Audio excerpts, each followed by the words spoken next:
Italy's anti-establishment five-star movement looked likely to take charge of Rome after countrywide municipal elections at the weekend, piling pressure on Prime Minister Matteo Renzi ahead of a vital constitutional referendum due in October. With the Rome count almost complete, five-star candidate Virginia Raggi, a 37-year-old lawyer running her first campaign, led with just over a third of the vote, ahead of the candidate from Renzi's center-left Democratic Party, PD, with a quarter. The race will be decided by a runoff vote on June 19. Renzi voiced disappointment on Monday at the results but cautioned against reading too much into local elections, where issues ranged from garbage collection to traffic congestion. The vote was widely seen as a test for Renzi's 2.5-year-old government, but he rejected this and said it would have no impact on the outcome of the upcoming referendum. "I am not worried," he told a news conference. The 41-year-old Prime Minister has staked his political future on winning the referendum, which is aimed at bringing stability to politics and ending Italy's tradition of revolving door governments. He has said he will stand down if he loses, a gamble that could trigger political chaos and revive market turbulence in the Eurozone's third-largest economy.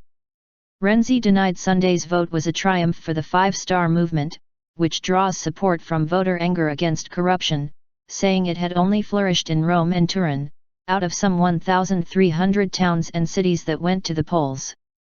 Five Star, which was founded just 7 years ago by comedian Beppe Grillo, has a loose political structure and did not even present a candidate for mayor in the vast majority of towns. Renzi said the right-wing Northern League party had failed to make major advances. "If this had been a protest vote, then we would have seen the Five Star and Northern League doing strongly everywhere. But that didn't happen," said Renzi, who played little part in municipal campaigning until the final week. However, in Rome, Five Star's Raggi described the shift to her part as historic. "The wind is changing, this is the moment," she told her supporters in the early hours of Monday. "We are facing a historic moment," she added. "The Romans are ready to turn a page and I am ready to govern this city and to restore Rome to the splendor and beauty that it deserves." Unlike other non-traditional parties that have flourished across Europe since the 2008 financial crisis, the Five Star movement straddles ideological divides, focusing its anger on rampant graft in Italy more than austerity or immigration. Roman splendor. Victory in Rome, which has been battered by corruption scandals, would represent a major step forward for the party, which governs in just a handful of mainly small cities. Success in running the Eternal City could prove a springboard to winning power in general elections that are due in 2018, but could come earlier depending on the outcome of the referendum. Raggi will be the city's first female mayor if she wins the runoff vote on June 19. She promises to crack down on graft, cronyism, and everyday illegality like fare dodging and double parking that have become the norm in dilapidated Rome. Rome's previous mayor came from the PD and was forced out in October after a scandal over his dining expenses. That affair left Renzi with a mountain to climb in Rome, but he had hopes of a clear victory in Milan, where he handpicked the PD candidate, Giuseppe Sala, who headed last year's successful Expo World Fair in Italy's financial capital. However, Sala emerged with only a slender advantage over center-right candidate Stefano Parisi, taking 42% of the vote, less than a percentage point more than his rival. The pair will square off again in 2 weeks' time.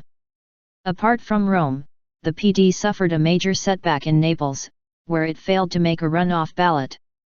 However, Renzi's party remains the single largest force in Italy's fragmented politics and led in the 2 other major cities, Turin and Bologna, where there will also be a runoff. "We are not happy," Renzi said. "We had wanted to do better, especially in Naples." There the leftist incumbent Luigi de Magistris, an independent former prosecutor who has declared the city a Renzi-free zone, won 42% in the first round and looks well placed to see off a center-right candidate in the runoff. In Turin, historical home of carmaker Fiat, the incumbent center-left mayor Piero Fassino led the field with 42%, but faces a tough second round against five-star candidate Chiara Appendino, who got 31%. In Bologna, a traditional center-left stronghold, the PD-backed candidate won about 40%, less than expected, and will face a right-wing candidate in the runoff.